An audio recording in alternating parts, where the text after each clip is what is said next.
dịka a na-akwụdosi nnọọ ike ịhụ na na-ewepụta ezi ebumnobi ịhụ na Anambra steeti dị ime obibi nwa agam n'iru gọọmenti Anambra steeti akwatụchago ihe ndị dị chichara ụzọ na Building Materials International Market dị n'Ogidi na kansụl Idemili North ewetara ndị otu ọrụ gbanụ si na Anambra State Physical Planning Board bụ ndị bara ya bụ mmemme ejike abara pụtara anyị akụkọ.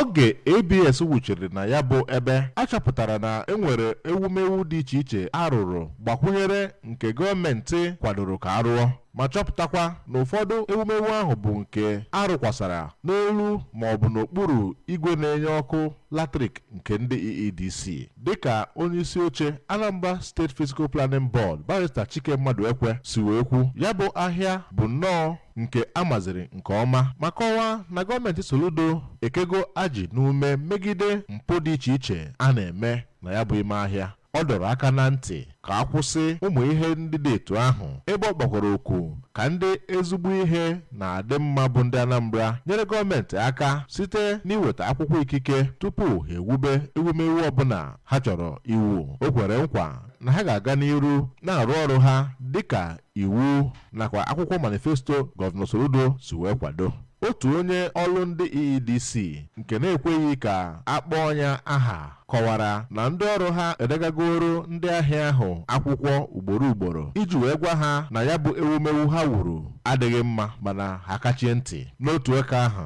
ndị ọrụ gbanụ gọọmenti gakwara n'iru wepụsie ewumewu ndị nọchiri ụzọ ndị mmadụ ji were aga dị na Regina Nwankwo Street GRA Onitsha. Achọpụtara na o nwere otu onye were nnọọ aja ngwulu wee mechisie ọnụ ụlọ ndị mmadụ nke meziri na enweghị onye bi n'ụlọ ndị ahụ dị iche iche. Ndị ọrụ gbanụ ahụ mesịrị gaa wepụ aja ngwuru nakwa ụlọ nke dị n'ala gọọmenti dị n'Akpaka GRA Onitsha tinyere ebe ndị ọzọ. Eji ike abana maka akụkọ wa ABS.